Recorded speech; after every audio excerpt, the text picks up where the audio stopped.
Own करते हैं, आप कंपनी का एक भाग ओन करते हैं। सपोज टाटा मोटर्स के पास 1000 शेयर्स हैं और अगर आप उसमें से एक खरीद रहे हो तो इसका मतलब क्या हुआ, 1000 में से एक पार्ट आप कंपनी का ओन करते हैं। तो ये चीज़ क्लियर हुई। शेयर क्या होता है, शेयर कंपनी का एक छोटा सा भाग होता है, एक छोटा सा पार्ट होता है। तो जब आप खरीदते हो मतलब आप कंपनी का एक पीस ओन करते हो। Next will move on to equity.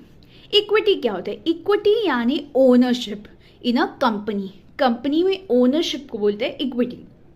यानी अगर आप एक कंपनी के शेयर्स खरीद रहे हो, इसका मतलब क्या है, आप उस कंपनी में अपनी इक्विटी होल्ड कर रहे हो। समझ रहे हो व्हाट इज इक्विटी? इक्विटी मतलब ownership. So when you buy shares of a company you are holding equity in it.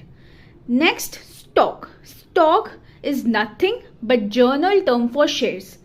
तो जब लोग कहते हैं आई इन्वेस्टेड इन स्टॉक, इसका मतलब क्या होता है, I bought shares of a company. जब हम कह रहे हैं कि मैंने इन्वेस्ट किया है स्टॉक में तो इसका मतलब क्या होता है, इसका सिंपल यही मतलब होता है कि मैंने शेयर्स खरीदे हैं। So shares and stock are same, stock is just a general term for it. तो ये चीज़ क्लियर हो गई होगी।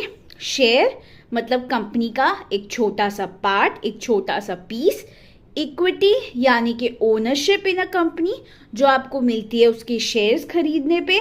और stock is nothing but a general term for shares. I show you the whole thing. Screenshot लेना हो तो आप ले सकते हो। Okay, let's move on to the next part जिसमें सबको इंटरेस्ट रहता है, सब क्यूरियस रहते हैं, विच इज स्टॉक मार्केट। अब स्टॉक मार्केट क्या होता है? Stock market is a place where shares of a company are brought and sold. ये एक ऐसी जगह है जहाँ कंपनी के शेयर्स को बेचा जाता है और खरीदा जाता है। दो मेन स्टॉक एक्सचेंजेस है इंडिया के जो आपने नाम सुना होगा या ना भी सुना हो तो कोई बात नहीं है, फील फ्री अबाउट इट।